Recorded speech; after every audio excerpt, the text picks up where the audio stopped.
Hello friends, smart study with Anil के daily current affairs के session में आपका स्वागत है। आज हम बात करेंगे 15 जून 2022 के कुछ महत्वपूर्ण प्रश्नों के बारे में और इन प्रश्नों से संबंधित जितने भी इंपॉर्टेंट फैक्ट्स बन सकते हैं उनके बारे में भी डिस्कस करेंगे।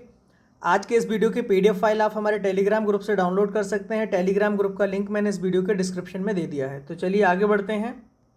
सबसे पहले क्विक रिवीजन कर लेते हैं प्रीवियस सेशन का। गुरु नायडू सेनापति ने मैक्सिको के लियोन में चल रही IWF यानी कि अंतर्राष्ट्रीय भारोत्तोलन महासंघ विश्व युवा चैंपियनशिप में कौन सा पदक जीता है? तो इन्होंने अभी हाल ही में स्वर्ण पदक जीता है। नेक्स्ट, हाल ही में फ्रांस के चैटियारों में पैरा निशानेबाजी विश्व कप में अबनी लेखरा ने कौन सा पदक जीता है? तो अबनी लेखरा ने अभी हाल ही में फ्रांस के चैटियारों में पैरा निशानेबाजी विश्व कप में स्वर्ण पदक जीता है।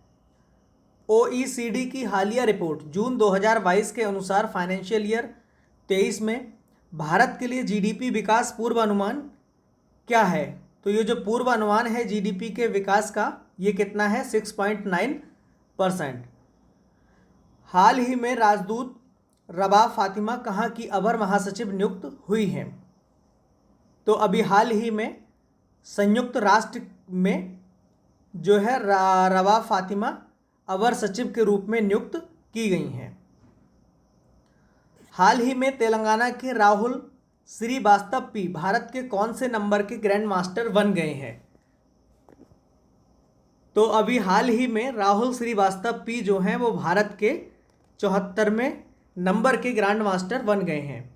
वैश्विक सतत विकास रिपोर्ट 2022 में भारत किस स्थान पर है? तो भारत की जो पोजीशन है वैश्विक सतत विकास रिपोर्ट 2022 में वो है 121वें पायदान पर। हाल ही में किस राज्य के राज्यपाल ने उद्योगपति रतन टाटा को डॉक्टरेट की मानद उपाधि प्रदान की है? तो अभी हाल ही में महाराष्ट्र के राज्यपाल ने उद्योगपति रतन टाटा को डॉक्टरेट की मानद उपाधि प्रदान की है। हाल ही में भगवान बुद्ध के 4 कपिलवस्तु पवित्र अवशेष 11 दिवसीय प्रदर्शनी के लिए किस देश में पहुंचाए गए हैं? तो अभी हाल ही में मंगोलिया में भगवान बुद्ध के 4 कपिलवस्तु पवित्र अवशेष जो हैं वो 11 दिवसीय प्रदर्शनी के लिए पहुंचाए गए हैं। नेक्स्ट, हाल ही में अंतर्राष्ट्रीय एल्बिनिज्म जागरूकता दिवस कब मनाया गया? तो अभी हाल ही में 13 जून को अंतर्राष्ट्रीय एल्बिनिज्म दिवस जागरूकता दिवस मनाया गया। आगे बढ़ते हैं। खेलो इंडिया यूथ गेम 2021 में कौन सा राज्य पदक तालिका में शीर्ष स्थान पर रहा? तो पदक तालिका में खेलो इंडिया यूथ गेम्स 2021 में हरियाणा जो है वो सर्वाधिक पदकों के साथ पदक तालिका में शीर्ष स्थान पर रहा। आगे बढ़ते हैं और शुरू करते हैं आज का सेशन। किस देश के द्वारा 19वें सांग्रीला डायलॉग यानी कि इसको एशिया सुरक्षा शिखर सम्मेलन भी बोला जाता है की मेजबानी की है? तो अभी 19वें सांग्रीला डायलॉग इसकी जो मेजबानी है वो किसने की है? ऑप्शंस हैं भारत, जापान, थाईलैंड, सिंगापुर। तो इस प्रश्न का सही उत्तर है ऑप्शन डी, सिंगापुर। तो अभी हाल ही में सिंगापुर ने 19वें सांग्रीला डायलॉग यानी कि एशिया सुरक्षा शिखर सम्मेलन की जो है वो मेजबानी की है। और इसका जो आयोजन है सांग्रीला वार्ता का वो 2 साल के बाद 10 जून से 12 जून 2022 तक जो है सिंगापुर में आयोजन इसका किया गया। सांग्रीला डायलॉग 2002 में IISS के द्वारा सिंगापुर सरकार के सहयोग और समर्थन में जो है शुरू किया गया था। इस फोरम का जो नाम है वो सिंगापुर में सांग्रीला होटल से लिया गया था। ये डायलॉग इस होटल में 2002 से होता आ रहा है। तो ये जो सांग्रीला डायलॉग है ये सिंगापुर के एक होटल सांग्रीला में इसका आयोजन किया जाता है, इसीलिए इसका जो नाम है उस होटल से लिया गया है। यह international institute for strategic studies यानी कि IISS के द्वारा आयोजित किया जाता है। 40 से अधिक देशों के लगभग 500 प्रतिनिधियों ने इस शिखर सम्मेलन में भाग लिया। इस संवाद में आमतौर पर रक्षा मंत्री, एशिया प्रशांत राज्यों के सैन्य प्रमुख और मंत्रालयों के स्थायी प्रमुख शामिल होते हैं। भारत की तरफ से नौसेना के एडमिरल विश्वजीत ने इसमें भाग लिया था। जापान के प्रधानमंत्री फुमियो किशिदा, इन्होंने 10 जून 2022 को उद्घाटन मुख्य भाषण प्रस्तुत किया। यह एशिया का प्रमुख रक्षा शिखर सम्मेलन है जिसमें क्षेत्र में सुरक्षा चुनौतियों को लेकर मंत्रियों की बहस होती है। ये क्या है? ये है सिंगापुर में स्थित सांग्रीला होटल। आगे बढ़ते हैं। अब हम शिखर सम्मेलनों के बारे में कुछ डिस्कस कर लेते हैं। क्वाड शिखर सम्मेलन। क्वाड के बारे में अगर हम बात करें तो जो क्वाड है, क्वाड 4 देशों का एक क्या है, समूह है, जिसमें कौन कौन से देश आते हैं? भारत, ऑस्ट्रेलिया, जापान और अमेरिका। इसमें ये 4 देशों का समूह क्वाड है। और इसमें अगर हम बात करें 4th संस्करण की, तो क्वाड का जो 4th संस्करण था उसका जो आयोजन है वो जापान यानी कि टोक्यो में हुआ था। और इसका जो 5वां संस्करण है उसका जो आयोजन है वो क्या है? ऑस्ट्रेलिया में होगा। अब हम बात करते हैं ब्रिक्स शिखर सम्मेलन की। तो ब्रिक्स में जो कंट्रीज़ हैं वो B फॉर क्या है? ब्राज़ील, R फॉर क्या है? रसिया, I फॉर क्या है? इंडिया, C फॉर चाइना और S फॉर साउथ अफ्रीका। ये साउथ अफ्रीका क्या है? बाद में इसमें ऐड हुआ है। इससे पहले ये क्या था? ब्रिक था। तो जिसमें क्या थे? ब्राज़ील, रसिया, इंडिया और चाइना थे। अगर हम 2022 में इसका मेज़बानी कौन करेगा ब्रिक्स शिखर सम्मेलन की? ये करेगा चाइना। और 2021 में इसकी जो मेज़बानी की थी वो किसने की थी? भारत ने। अब हम बात करेंगे भारत नार्डियक शिखर सम्मेलन। तो जो नार्डियक है, नार्डियक क्या होता है? ये देशों का एक समूह है। इसमें कौन कौन से देश आते हैं? एक तो नॉर्वे, स्वीडन, फिनलैंड, डेनमार्क और आइसलैंड। इसका जो दूसरा शिखर सम्मेलन 2022 में हुआ था कोपेनहेग, डेनमार्क में। और पहला शिखर सम्मेलन का जो आयोजन है वो स्टॉकहोम, स्वीडन में हुआ था। G20 2023 की जो अध्यक्षता करेगा वो कौन करेगा? अब भारत करेगा। यानी कि 2023 में G20 की जो बैठक होगी उसकी अध्यक्षता करेगा भारत। आगे बढ़ते हैं। किस शहर में भारत का पहला केंद्रीकृत AC रेलवे टर्मिनल शुरू किया गया है? ऑप्शन है वाराणसी, गांधीनगर, बेंगलुरु, हैदराबाद। तो इस प्रश्न का सही उत्तर है ऑप्शन C, बेंगलुरु। कर्नाटक की राजधानी बेंगलुरु में ultra luxury sir M Visvesvaraya railway terminal को चालू कर दिया गया है। भारत रत्न सर एम विश्वेश्वरैया के नाम पर शहर के बनासबाड़ी और बैयप्पनहल्ली के बीच स्थित क्षेत्र में रेलवे टर्मिनल अत्याधुनिक सुविधाओं से लैस है। रेलवे अधिकारियों के मुताबिक वातानुकूलित SMB रेलवे टर्मिनल 314 करोड़ रुपए का प्रोजेक्ट है। इसमें सोलर रूफटॉप पैनल और रेन वाटर हार्वेस्टिंग मैकेनिज्म है। कर्नाटक के बारे में बात करें तो कर्नाटक की जो राजधानी है वो बेंगलुरु है। और इसके जो वर्तमान मुख्यमंत्री हैं वो हैं बसवराज बोम्मई। और इसके जो वर्तमान राज्यपाल हैं वो हैं थावरचंद गहलोत। ये है भारत का पहला केंद्रीकृत AC टर्मिनल। इसका नाम है sir M Visvesvaraya railway terminal. और ये कहाँ पर स्थित है? ये है कर्नाटक की राजधानी बेंगलुरु में। आगे बढ़ते हैं। 13 जून 2022 को जारी राष्ट्रीय ई-गवर्नेंस सेवा वितरण मूल्यांकन 2021 रिपोर्ट के दूसरे संस्करण में केंद्र शासित प्रदेश में कौन शीर्ष पर रहा? यानी कि यहाँ पे ध्यान रखना है केंद्र शासित प्रदेश में। ऑप्शन है लद्दाख, दिल्ली, जम्मू एंड कश्मीर, अंडमान एंड निकोबार। तो इस प्रश्न का सही उत्तर है option C, Jammu and Kashmir. केंद्रीय विज्ञान और प्रौद्योगिकी मंत्री जितेंद्र सिंह ने 13 जून 2022 को राष्ट्रीय ई-गवर्नेंस सेवा वितरण आकलन की दूसरी रिपोर्ट जारी की। NESDA 2021 की रिपोर्ट राज्यों, केंद्र शासित प्रदेशों के आकलन को कवर करते हुए तैयार की गई है और नागरिकों को ऑनलाइन सेवाएं देने में केंद्रीय मंत्रालयों की प्रभावशीलता पर ध्यान केंद्रित किया गया है। NESDA 2021 में 7 क्षेत्र, इसमें 7 क्षेत्र कौन कौन से हैं? वित्त, श्रम, रोजगार, शिक्षा, वित्त, श्रम और रोजगार, शिक्षा, स्थानीय शासन और उपयोगिता सेवाएं, समाज कल्याण, पर्यावरण और पर्यटन क्षेत्रों में सेवाएं शामिल हैं। प्रशासनिक सुधार और लोक शिकायत विभाग ने ई सरकारी प्रयासों को बढ़ावा देने और डिजिटल सरकारी उत्कृष्टता को चलाने के लिए अपने जनादेश के तहत 2019 में राष्ट्रीय e governance service delivery assessment यानी कि NESDA का गठन किया था। राष्ट्रीय ई गवर्नेंस सेवा वितरण मूल्यांकन 2021 में जो है 4 श्रेणियों में रैंक दी गई है। तो इन 4 श्रेणियों में कौन कौन रैंक फर्स्ट पर है हम बात करेंगे। 4 श्रेणियां कौन कौन सी हैं। एक तो इसमें क्या है उत्तर पूरब, दूसरा है समूह ए, दूसरा है समूह बी और चौथा जो है वो है केंद्र शासित प्रदेश। तो उत्तर पूरब इन राज्यों की अगर हम बात करें तो इसमें नागालैंड को पहली रैंक प्राप्त हुई है। समूह ए में जो राज्यों की अगर हम बात करें तो इसमें केरल का स्थान पहला है। समूह बी में जो राज्य हैं उसमें उड़ीसा का स्थान पहला है और केंद्र शासित प्रदेशों की अगर हम बात करें तो इसमें राष्ट्रीय ई गवर्नेंस सेवा वितरण मूल्यांकन 2021 में केंद्र शासित प्रदेश में जो है जम्मू कश्मीर की जो रैंक है वो क्या है, रैंक 1 है। आगे बढ़ते हैं। हाल ही में 2 बार के ओलंपियन और 2 बार एशियाई खेलों के स्वर्ण पदक विजेता लंबी दूरी के महान धावक हरिचंद का निधन हो गया है। वह किस राज्य से संबंधित थे। ऑप्शंस हैं हरियाणा, पंजाब, महाराष्ट्र, गुजरात।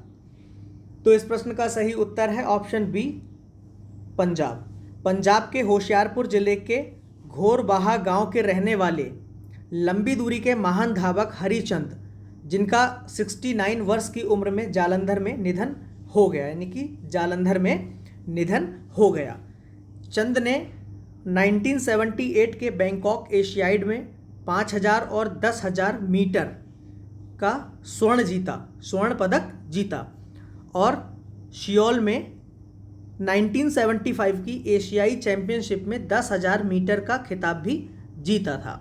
हरिचंद 1976 के मॉन्ट्रियल ग्रीष्मकालीन ओलंपिक के लिए प्रख्यात हैं, जहां उन्होंने नंगे पांव भागते हुए 10,000 मीटर की दौड़ 28 मिनट 48.72 सेकेंड यानी कि इतने मिनट में पूरी कर राष्ट्रीय रिकॉर्ड स्थापित किया था। इस दौड़ में चंद भले ही 8वें स्थान पर आए हों, लेकिन ये रिकॉर्ड उनका जो है 32 साल तक क्या है, कायम रहा, जो कि बाद में सुरेंद्र सिंह ने इसको तोड़ा। तो इन्होंने ये राष्ट्रीय रिकॉर्ड बनाया था। इनका जो रिकॉर्ड है ये 32 साल के बाद भारतीय सुरेंद्र सिंह जो हैं इन्होंने तोड़ा।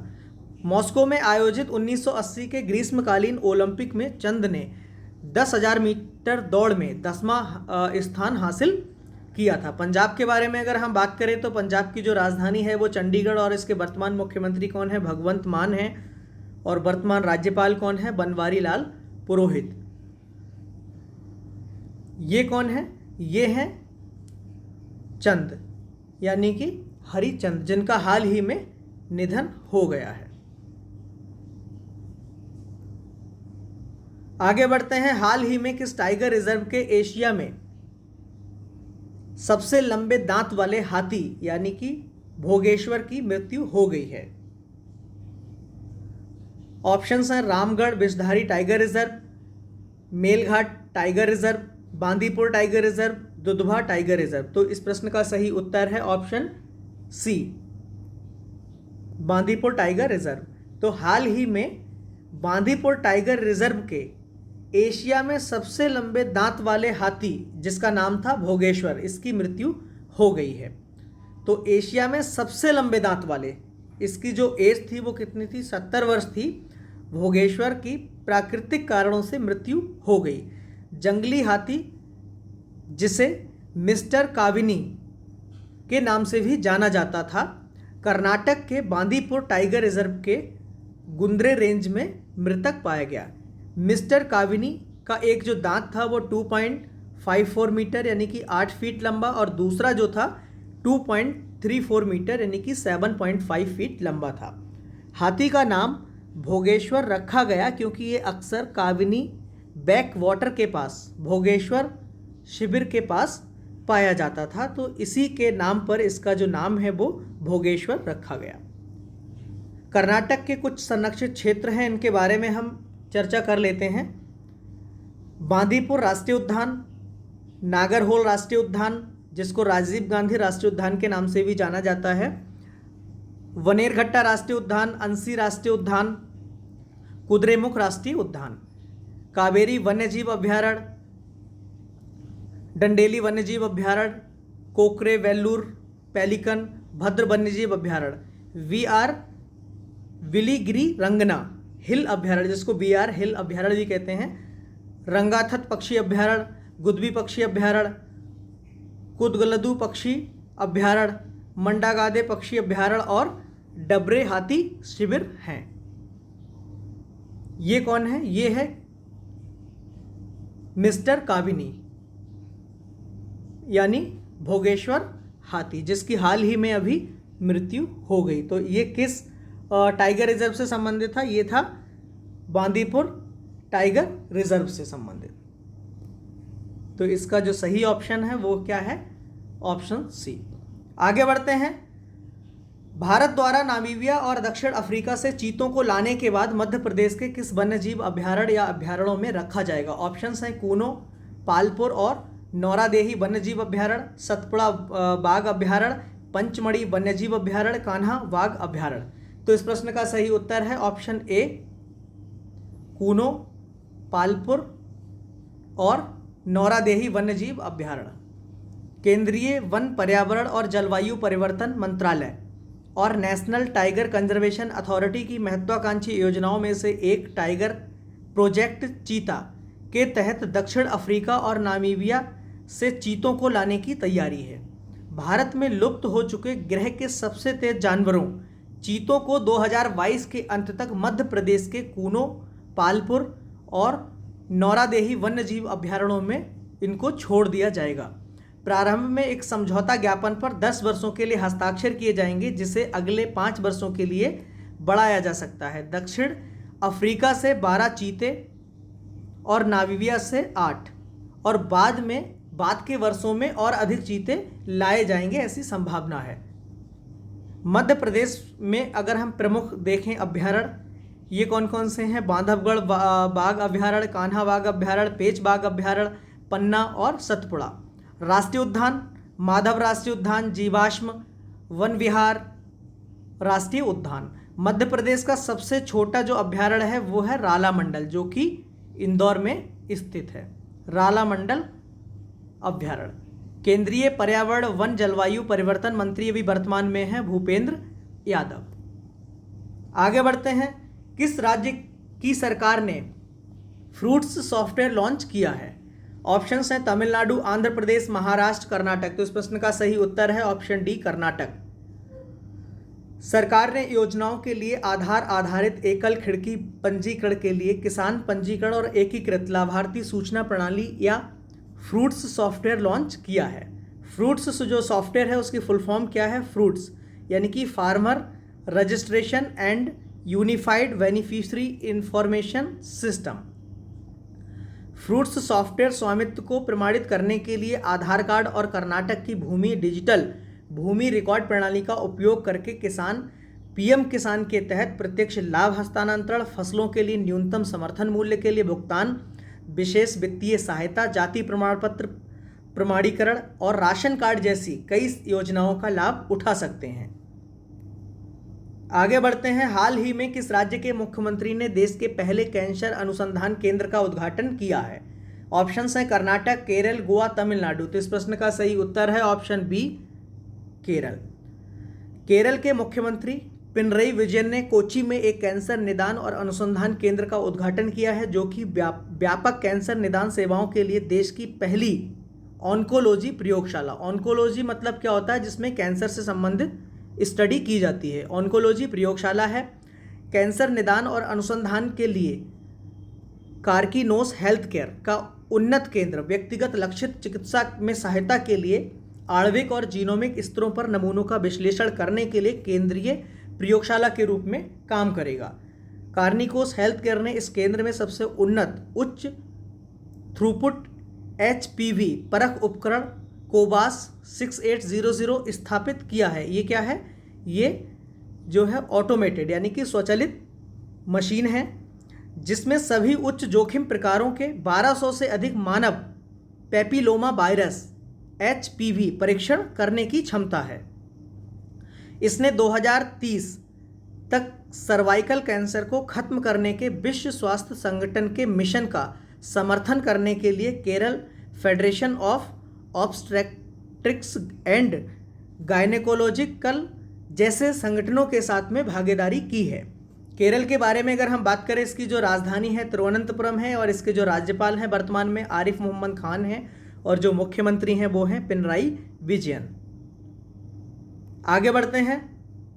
हाल ही में किस डिजिटल वैक्सीन के लिए अमेरिकी पेटेंट ऑफिस से दुनिया का पहला पेटेंट दिया गया है? ऑप्शंस हैं भार्गव श्री प्रकाश, अद्वैत ठाकुर, वंदना लूथरा, इनमें से कोई नहीं। तो इस प्रश्न का सही उत्तर है ऑप्शन ए भार्गव श्री प्रकाश, यानी कि भार्गव श्री प्रकाश को डिजिटल वैक्सीन के लिए अमेरिकी पेटेंट जो है दुनिया का पहला अमेरिकी पेटेंट दिया गया है, यानी कि डिजिटल वैक्सीन के लिए।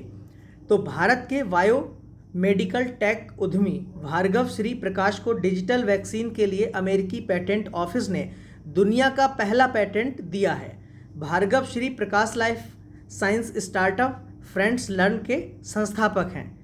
डिजिटल वैक्सीन में आर्टिफिशियल इंटेलिजेंस यानी कि कृत्रिम बुद्धिमत्ता और एक गेम से जुड़े मेटावर्स प्लेटफॉर्म का इस्तेमाल किया जाता है। श्री प्रकाश का मोबाइल गेम, ये जो गेम है इसका नाम क्या है? फूया गेम है, जो कि पेटेंट टेक्नोलॉजी का प्रयोग करके विकसित किया गया है।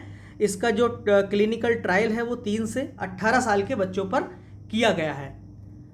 ट्रायल के बाद इसमें क्या पाया है कि इस गेम में एक बच्चा जो है एक सुपर हीरो होता है और इसमें एक शैतान वैज्ञानिक के द्वारा विकसित किए गए एक जंक फूड से जो है बच्चा लड़ रहा होता है।